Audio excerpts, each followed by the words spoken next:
दोस्तों नमस्कार। आज हम करेंगे वन लाइनर प्रश्न ऑब्जेक्टिव टाइप के आदिकाल से लेकर संत गुरु तक, संत संपूर्ण संत कवियों से संबंधित। तो स्टार्ट करते हैं। आदिकाल अपभ्रंश साहित्य संबंधी प्रमुख तथ्य। हिंदी साहित्य का आरंभ 8वीं सदी से मानने वाले प्रमुख विद्वान कौन कौन हैं? ग्रियर्सन, मिर्चबंधु, राहुल सांकृत्यायन, गुलेरी, रामकुमार वर्मा जी। यानी कि जो गिरियर्सन, मिर्चबंधु, राहुल सांकृत्याय, गुलेरी और रामकुमार वर्मा जी हिंदी साहित्य का आरंभ 8वीं सदी से मानते हैं। रामचंद्र शुक्ल के अनुसार आदिकाल में अपभ्रंश की 4 साहित्यिक पुस्तक कौन कौन सी है? Number 1 Vijaypal Raso, number 2 Hamir Raso, number 3 Kirtilata और नंबर 4 कीर्ति पताका। आचार्य शुक्ल ने पुरानी हिंदी को प्राकृताभास हिंदी या अपभ्रंश कहा। शुक्ल जी प्रकृत की अंतिम अपभ्रंश अवस्था से ही हिंदी साहित्य का आविर्भाव मानते हैं। तो शुक्ल जी किससे अपभ्रंश अवस्था का हिंदी साहित्य का आविर्भाव मानते हैं? प्रकृत की अंतिम अपभ्रंश अवस्था से। रामचंद्र शुक्ल के अनुसार उस समय जैसे गाथा कहने से प्राकृत का बोध होता था, वैसे ही दोहा या दुहा कहने से अपभ्रंश या प्रचलित काव्य भाषा पद समझा जाता था। रामचंद्र शुक्ल जी अपने इतिहास में अपभ्रंश साहित्य को हिंदी साहित्य से अलग कर उसे पूर्व पीठिका के रूप में प्रस्तुत किया। तो किस रूप में प्रस्तुत किया था? पूर्व पीठिका के रूप में। किसने? आचार्य रामचंद्र शुक्ल जी ने। चंदर शर्मा गुलेरी ने सर्वप्रथम किसे पुरानी हिंदी माना है? तो उत्तर अपभ्रंश को। अपभ्रंश को पुरानी हिंदी मानने वालों में प्रमुख विद्वान कौन कौन है? गुलेरी, राहुल सांकृत्यायन, रामचंद्र शुक्ल जी। भोलाशंकर व्यास ने हिंदी के आरंभिक रूप को क्या कहा था? अवहट भाषा कहा था। धीरेन्द्र वर्मा ने आदिकाल को क्या कहा है? अपभ्रंश काल। हजारी प्रसाद द्विवेदी ने 10वीं से 14वीं शताब्दी काल, जिसे हिंदी का आदिकाल कहते हैं, भाषा की दृष्टि से अपभ्रंश का ही बढ़ावा है। हजारी प्रसाद द्विवेदी ने आदिकाल अत्यधिक विरोधी और व्याघातों का युग माना है। किसने? हजारी प्रसाद द्विवेदी ने। हजारी प्रसाद द्विवेदी ने गाथा को प्रकृति का तथा दोहे को अपभ्रंश का मुख्य छंद मानते हैं। आदिकालीन हिंदी साहित्य में सबसे लोकप्रिय छंद कौन सा है? तो लोकप्रिय छंद रहा है दोहा छंद। अपभ्रंश भाषा के प्रमुख छंद कौन कौन से हैं? पदड़िया, पद झट्टिका, अरिल और उनसे बने कड़वक आदि। रासो भाषा के प्रमुख छंद हैं छप्य, तोटक, तोमर, पदरी, नाराज आदि। पंदड़िया मात्रिक छंद में कितनी मात्राएं होती है? तो 16 मात्राएं होती हैं। अपभ्रंश को हिंदी नहीं मानने वाले विद्वान हैं। जो अपभ्रंश को हिंदी नहीं मानते उनमें कौन से विद्वान आते हैं? हजारी प्रसाद द्विवेदी और रामविलास शर्मा जी। रामविलास शर्मा चूंकि क्वेश्चन नंबर 17, रामविलास शर्मा चूंकि व्याकरणिक दृष्टि से अपभ्रंश हिंदी से भिन्न है, इसलिए अपभ्रंश को ही हिंदी साहित्य के इतिहास में सम्मिलित नहीं किया जाना चाहिए। कौन कहते हैं? रामविलास शर्मा जी।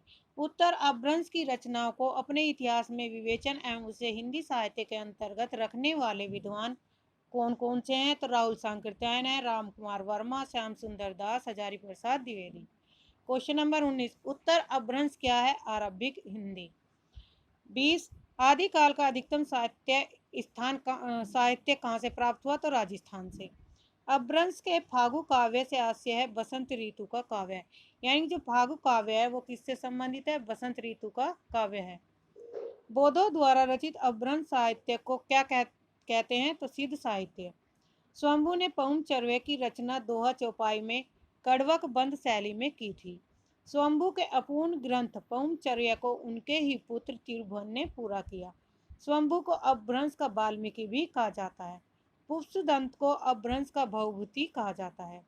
स्वयंभू अपभ्रंश के जैन कवियों में सर्वाधिक प्रसिद्ध कवि माने जाते हैं और इनके उपरांत अपभ्रंश के दूसरे उल्लेखनीय कवि पुष्पदंत है। तो सबसे प्रसिद्ध कवि कौन से माने जाते हैं? जैन कवि स्वयंभू और दूसरे पुष्पदंत। पुष्पदंत ने अपने को अभिमान मेरु कहा। ऐसा कौन सा कवि है कि जिसने अपने को अभिमान मेरु कहा था? पुष्पदंत। अब्दुल रहमान कृत संदेश रासक किसी भारतीय भाषा में रचित इस्लाम धर्मावलंबी कवि की पहली रचना है। तो ऐसी कौन सी रचना है जो भारतीय भाषा में रचित इस्लाम धर्म पर आधारित पहली रचना है? तो संदेश रासक है। अब्दुल रहमान कृत संदेश रासक एक खंड काव्य है जिसमें विक्रमपुर की एक वियोगिनी के विरह की कथा है।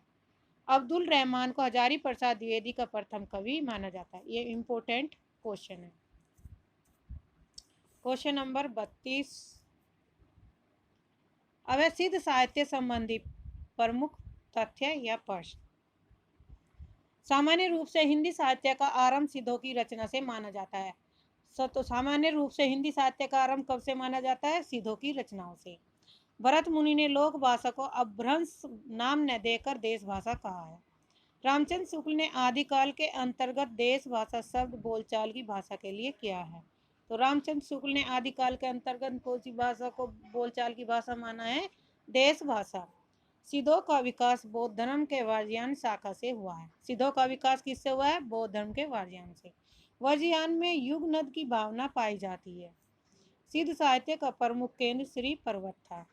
गेय पदों की परंपरा सिद्धों से प्रारंभ होती है।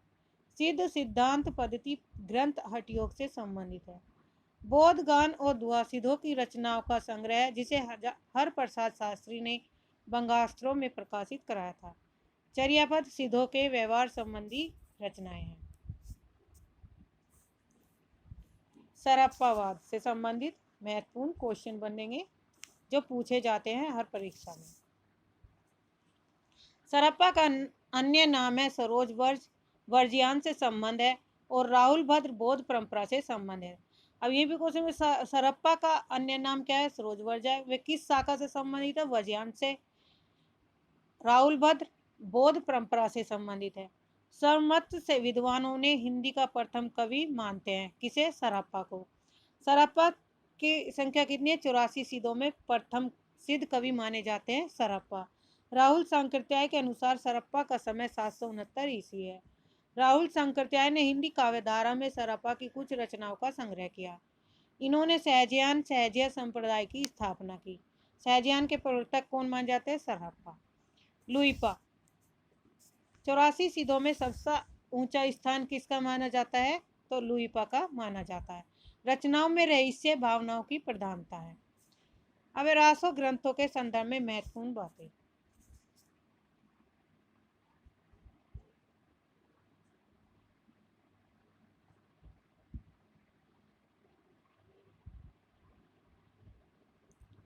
रासो शब्द की व्युत्पत्ति रासक से हुई जो एक गेय छंद है। अधिकतर रासो ग्रंथ क्या हैं? अप्रमाणिक है। जिन्हें कुछ विद्वान क्या मानते हैं? प्रमाणिक नहीं मानते हैं, इन्हें अप्रमाणिक है। आदिकालीन रासो काव्यों के प्रमुख छंद छाप्य, तोटक, तोमर, पदरी, नराज थे। हिंदी साहित्य का सबसे लोकप्रिय छंद कौन सा है? तो दोहा था। तो आदिकाल के रासो काव्य के प्रमुख छंद कौन कौन से दिए गए हैं? छप्य, तोटक, तोमर, पदरी, नराज से। और हिंदी साहित्य का सबसे लोकप्रिय छंद रहा है दोहा। डिंगल शैली का प्रयोग वीर रस की रचनाओं में होता था। पिंगल शैली का प्रयोग कोमल भोग की अभिव्यंजना के लिए भी किया जाता है। गेय रासो काव्य कौन सा है? तो बीसल देव रासो और परमाल रासो, ये दो प्रमुख जो ग्रंथ है गेय रासो में लिखे गए हैं काव्य शैली में। प्रमुख रासो ग्रंथ कौन से? नंबर 1 दलपत विजय खुमान रासो द्वारा रचित है। खुमान रासो काव्य में 5000 छंदों में रचित है। खुमान रासो का नायक मेवाड़ का राजा खुमान द्वितीय है। रामचंद्र शुक्ल ने इसे 9वीं शताब्दी में रचित माना है, जबकि 17वीं शताब्दी के चित्तौड़ के राजाओं तक का वर्णन दिया गया है। किसमें? रामचंद्र ने दलपति विजय का कौन सा समय माना? 9वीं शताब्दी माना है, जबकि यह 17वीं शताब्दी के चित्तौड़ के राजाओं तक का इसमें वर्णन मिलता है। किसमें? दलपति विजय रचना में। जगनिक, परमाल रासो या आलाखंड। जगनिक की रचना है परमाल रासो, और परमाल रासो का दूसरा नाम क्या है? आलाखंड। आलाखंड परमाल रासो से विकसित हुआ माना जाता है। परमाल रासो में ही ऊदल नामक दो वीर सरदारों की वीरतापूर्ण लड़ाइयों का वर्णन है। आलाखंड का सर्वप्रथम प्रकाशन 1865 ईस्वी में फर्रुखाबाद के तत्कालीन जिलाधिकारी में करवाया था। आलाखंड का अंग्रेजी अनुवाद वाटरफील्ड ने किया था। तो आलाखंड का अंग्रेजी अनुवाद किसने किया था? वाटरफील्ड ने। आलाखंड लोकगीत के रूप में बैसवाड़ा, पूर्वांचल, बुंदेलखंड में गाया जाता है। आला गीत बरसात ऋतु में गाया जाने वाला एक लोकगीत है। रामचंद्र शुक्ल के अनुसार जगनिक के काव्यों का आज कहीं पता नहीं, पर उसके आधार पर भाषा भाषी प्रांतों के गांव गांव सुनाई पड़ते हैं। यह गूंज मात्र है, मूल शब्द नहीं। हजारी प्रसाद द्विवेदी के शब्दों में जगनिक के मूल काव्य का क्या रूप था, यह कहना कठिन तब है। इस संग्रह का वीरत्वपूर्ण स्वर तो सुरक्षित है, लेकिन भाषा और कथानकों में अंतर बहुत गया। इसलिए चंद्रवर दाई के पृथ्वीराज रासो की तरह इस ग्रंथ को भी अर्ध प्रमाणिक माना जाता है। वीर भावना का जितना प्रौढ़ रूप इस ग्रंथ में मिलता है, वैसा अन्यत्र दुर्लभ है। परमाल रासो के नायक आला का विवाह सोनवा से और ऊधल का विवाह फुलवा नामक राजकुमारी से हुआ था।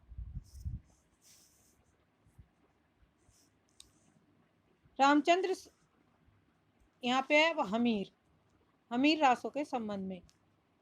हम रामचंद्र शुक्ल जी हमीर रासों से अपभ्रंश की रचनाओं की परंपरा का अंत मानते हैं।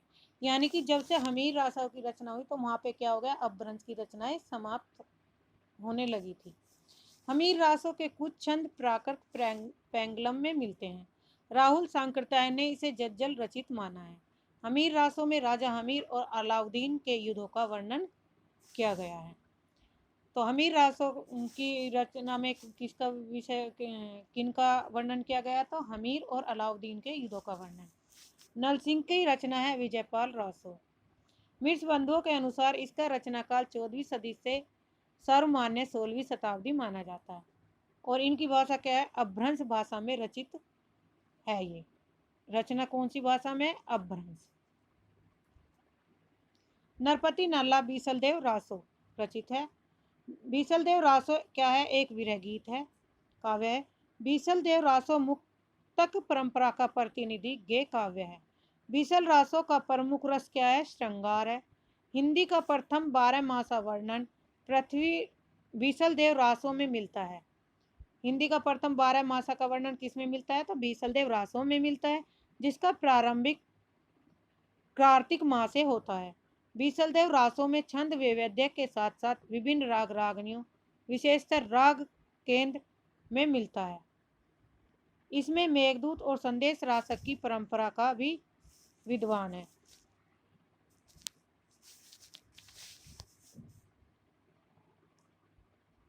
मेघदूत और संदेश रासक की परंपरा भी विद्वान है। बीसलदेव रासों पर जिनदत्त सूरी के उपदेश रसायन का भी प्रभाव दिखाई देता है। बीसलदेव रासों में 125 छंदों का प्रयोग किया गया है। इस ग्रंथ का मूल संदेश यह है कि कोई स्त्री लाख गुणवती हो, यदि वह पति से अब